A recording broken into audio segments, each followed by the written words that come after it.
Halo teman-teman dan kakak-kakak GoEksis. Kita doa dulu ya. Yuk, tangannya dilipat. Tangannya dilipat. Berdoa, tangannya dilipat. Faruk, yuk. Terima kasih Tuhan Yesus. Sekarang kami mau GoEksis. Tuhan pimpin kami ya. Kami mau mendengar firman Tuhan dan belajar menjadi pelaku firman Tuhan. Terima kasih Bapak, dalam nama Tuhan Yesus. Haleluya. Amin. Kasih salam dulu, dadah sama teman-teman GoEksis. Selamat GoEksis. Tuhan berkati semua. Shalom adik-adik GoEksis. Welcome back to Ibadah Online GoEksis. Senang sekali kakak bisa bertemu kalian lagi walaupun masih dalam video. Tapi kakak yakin dan percaya itu tidak akan mengurangi sukacita kita untuk memuji dan menyembah nama Tuhan. Karena itu, yuk kakak mau ajak kita semua untuk bangkit berdiri dan mendaki-daki bersama Tuhan. Ku daki gunung yang tinggi, ku turun lembah yang dalam, ku melintasi padang rumput hijau membentang. Yesus besertaku, ku terbang luar angkasa, ku selam dalam samudra, ku dayung perahu di sungai. Yesus besertaku, di kanan kau ada, di kiri kau ada, di atas dan di bawah kau ada, di suka kau ada, di duka pun kau ada, karena Engkaulah Yesusku. Ku terbang luar angkasa, ku selam dalam samudra, ku dayung perahu di sungai. Yesus besertaku, di kanan kau ada, di kiri kau ada, di atas dan di bawah kau ada, di suka kau ada, di duka pun kau ada, karena Engkaulah Yesusku. Karena Engkaulah Yesusku. Berikan kemuliaan buat Tuhan. Wah, semuanya sudah semangat memuji dan menyembah Tuhan. Sekarang kita boleh duduk kembali. Mari kita tenangkan hati kita, karena kita mau menyembah Tuhan. Berikan sikap yang terbaik. Kita mau berikan ucapan syukur kita. Betapa hatiku berterima kasih, Yesus. Kau mengasihiku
Yesus, Kau mengasihiku, Kau memilikiku. Hanya ini Tuhan persembahanku, segenap hidupku, jiwa dan ragaku. Sebab tak ku miliki harta kekayaan yang cukup berarti untuk ku persembahkan. Hanya ini Tuhan permohonanku, terimalah Tuhan persembahanku. Pakailah hidupku sebagai alatmu seumur hidupku. Kami mengucap syukur Tuhan, tak henti-hentinya kami mengucap syukur untuk perbuatan Tuhan yang sungguh ajaib dalam hidup kami. Bapa, terima kasih untuk segala hal yang Tuhan berikan dalam hidup kami. Sebentar kami akan duduk diam mendengarkan firman Tuhan, biar Tuhan yang berbicara untuk setiap kami. Dalam nama Tuhan Yesus kami sudah berdoa. Amin. Oke adik-adik, sebelum kita mendengarkan firman Tuhan, yuk kakak mau ajak kalian semua untuk memberikan persembahan yang terbaik untuk memperlebar kerajaan Tuhan. Nah, boleh ya, untuk yang mau memberikan persembahan, boleh scan QR yang ada di sini. Minta tolong mama papanya. Oke, sebelumnya yuk kita berdoa untuk persembahan kita. Terima kasih Tuhan, terima kasih Bapa untuk persembahan yang akan kami berikan. Biarlah Tuhan melalui setiap apa yang kami berikan ini bisa berguna untuk kerajaan Tuhan, untuk memperlebar kerajaan Tuhan. Terima kasih Bapa, pakailah sebebas-bebasnya. Dalam nama Tuhan Yesus kami berdoa. Amin. Oke adik-adik, sudah siap untuk mendengarkan cerita? Oke, kalau gitu kita sama-sama panggilkan ya Kak Sharon. Shalom teman-teman semua, apa kabarnya? Aku harap semuanya sekarang lagi ada dalam keadaan yang baik dan siap untuk mendengarkan firman Tuhan ya. Firman Tuhan kita hari ini bercerita tentang sebuah aturan. Teman-teman tahu apa itu aturan? Kalau teman-teman ada yang udah pergi ke sekolah, pasti di sekolah ada peraturannya ya. Misalnya harus udah nyampe sekolah sebelum jam 8, atau harus mengumpulkan PR tepat waktu, harus pakai seragam yang sesuai. Banyak ya teman-teman peraturan yang ada di sekolah. Di rumah pun, walaupun gak ada tulisannya nih, pasti deh ada aturan yang berlaku juga ya. Biasanya itu dibiasakan sama orang tua kita di rumah. Misalnya mungkin teman-teman kalau di rumah harus tidurnya sebelum jam 10. Habis itu mainan harus diberesin setelah main. Di dalam rumah harus pakai sandal dan lain-lain. Jadi intinya peraturan itu adalah hal yang mengatur atau membantu kita untuk melakukan sesuatu dengan benar ya. Nah, ternyata zaman dulu sekali Tuhan pernah juga loh membuat peraturan hidup yang harus kita jalani. Teman-teman mau tahu peraturan seperti apa? Yuk, sekarang kita duduk yang manis, kita siapin matanya, siapin telinganya. Kita mau sama-sama fokus ya, nyimak cerita yang satu ini. Oke, let's go. Teman-teman pernah dengar cerita tentang 10 perintah Allah? Ini adalah cerita tentang bagaimana Tuhan memberikan sebuah peraturan untuk hidup kepada seorang bapak bernama Musa. 3 bulan setelah Tuhan memimpin bangsa Israel keluar dari Mesir, tibalah mereka di padang gurun. Di sana mereka berkemah di depan sebuah gunung, namanya Gunung Sinai. Tuhan memerintahkan Musa untuk memanjat puncak gunung tersebut karena Tuhan ingin berbicara pada Musa. Tuhan berpesan kepada Musa bahwa orang-orang Israel yang sedang bersamanya harus bersiap-siap. Mereka harus bersih-bersih karena Tuhan mau berbicara dengan mereka di puncak gunung itu. Semuanya pun taat kepada pesan Tuhan. Teman-teman bisa lihat nih ya, ada yang lagi cuci baju, cuci muka, ada juga anaknya yang lagi dimandiin nih sama mamanya. 3 hari kemudian, muncul petir dan awan yang tebal di atas gunung. Orang-orang ketakutan melihat hal tersebut. Ternyata itu adalah Tuhan yang ingin menyampaikan suatu pesan penting. Ada 10 perintah Allah yang harus dijalankan semuanya. Kita belajar sama-sama ya. Perintah pertama, kita harus menempatkan Tuhan menjadi yang nomor 1. Tuhan harus yang paling penting daripada siapapun dan apapun. Perintah kedua, kita hanya boleh menyembah dan melayani Tuhan kita, bukan orang atau hal yang lain. Yang ketiga, kita harus menggunakan nama Tuhan dengan hormat, tidak boleh digunakan untuk hal yang sembarangan. Peraturan keempat, kita boleh bekerja di hari pertama sampai hari ke-6, tapi di hari terakhir kita harus beristirahat dan memakai hari itu untuk beribadah. Perintah kelima, kita harus menghormati dan menaati orang tua kita. Kalau kita melakukan itu, Tuhan akan menjanjikan kita umur yang panjang. Yang keenam, kita tidak boleh membunuh siapapun. Kita tidak boleh menyimpan kebencian terhadap seseorang. Yang ketujuh, sepasang suami istri harus setia kepada satu sama lain. Keduanya harus saling mengasihi dan menjaga satu sama lain sampai akhir. Perintah ke-8, kita tidak boleh mencuri sesuatu yang milik orang lain. Kita harus menghormati apa yang menjadi kepunyaan orang lain. Perintah yang ke-9, kita harus terus berkata jujur, tidak boleh berbohong. Menuduhkan suatu hal yang tidak benar juga termasuk berbohong ya.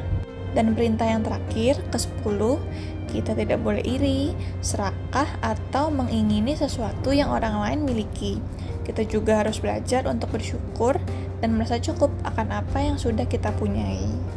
Di waktu yang lain, Tuhan Yesus pun menyimpulkan ke-10 perintah itu dengan mengatakan, "Kasihilah Tuhan Allahmu dengan segenap hatimu dan dengan segenap jiwamu dan dengan segenap akal budimu." Itu adalah peraturan yang paling penting dan terutama. Dan peraturan yang kedua, yang sama dengan itu adalah, "Kasihilah sesamamu manusia seperti dirimu sendiri." Nah, itu dia teman-teman cerita tentang 10 perintah Allah. Dari 10 perintah tadi, ternyata kalau disimpulkan ada 2 nilai yang paling penting yang harus kita ikuti ya, yaitu kita harus mengasihi Tuhan dan mengasihi sesama. Kalau kita sayang sama Tuhan, kita harus buat Tuhan jadi yang paling penting dalam hidup kita. Contohnya kalau bangun pagi kita saat teduh dulu, baca Alkitab ya. Atau kalau hari Minggu kita harus ingat untuk ibadah dulu. Itu baru namanya jadiin Tuhan Yesus nomor 1 di hidup kita. Selain sayang sama Tuhan, kita juga harus sayang sama orang-orang di sekitar kita. Mau itu di rumah, di sekolah, atau di gereja pun, kita harus mengasihi semuanya. Kita belajar buat sayang sama mereka sama kayak kita sayang sama diri kita sendiri. Bisa? Kita belajar sama-sama ya. Jadi ingat ya, kita harus yang pertama mengasihi Tuhan, lalu kedua mengasihi sesama. Oke? Sebelum kita menutup firman kita hari ini, ada ayat spesial yang khusus nih buat teman-teman dengerin. Ayatnya ada di Ulangan 8 ayat 6 dan bunyinya seperti ini nih. Oleh sebab itu, haruslah engkau berpegang pada perintah Tuhan Allahmu dengan hidup menurut jalan yang ditunjukkannya dan dengan takut akan Dia. Nah, teman-teman mau taat sama perintahnya Tuhan? Mau mengasihi Tuhan dan sesama? Kalau mau, sekarang kita baca ayatnya bareng-bareng ya, supaya kita makin ingat untuk terus taat sama perintahnya Tuhan. Oke, yuk sama-sama ya. 1, 2, 3. Ulangan 8 ayat 6. Oleh sebab itu, haruslah engkau berpegang pada perintah Tuhan Allahmu dengan hidup menurut jalan yang ditunjukkannya dan dengan takut akan Dia. Oke deh, semoga lewat firman Tuhan hari ini, teman-teman bisa terus diingatkan untuk taat sama perintah-perintahnya Tuhan ya, terutama perintahnya untuk mengasihi Dia dan sesama. Sekarang kita berdoa sama-sama yuk untuk menutup firman sekaligus ibadah hari ini. Yuk, kita lipat tangannya, tutup matanya, kita berdoa ya. Tuhan Yesus, terima kasih Tuhan, untuk hari ini kami diberikan kesempatan untuk sama-sama beribadah, memuji, menyembah nama-Mu, dan mendengarkan firman Tuhan. Tuhan, lewat firman hari ini kami belajar ya Tuhan, untuk mengikuti, untuk menaati perintah-perintah-Mu. Yang ngajar kami ya Tuhan, supaya dalam kehidupan kami sehari-hari kami bisa ya Tuhan, memacarkan perilaku yang mengasihi Engkau dan mengasihi sama kami. Terima kasih Tuhan, terima kasih Tuhan. Sebentar lagi ibadah kami akan selesai, tapi kami percaya Engkau akan persatukan kami lagi di ibadah selanjutnya. Terima kasih Tuhan, terima kasih. Yuk teman-teman yang udah sama-sama berdoa, sama-sama kita katakan amin. Oke teman-teman, sampai ketemu di ibadah online Go Access selanjutnya ya. Bye-bye, God bless you.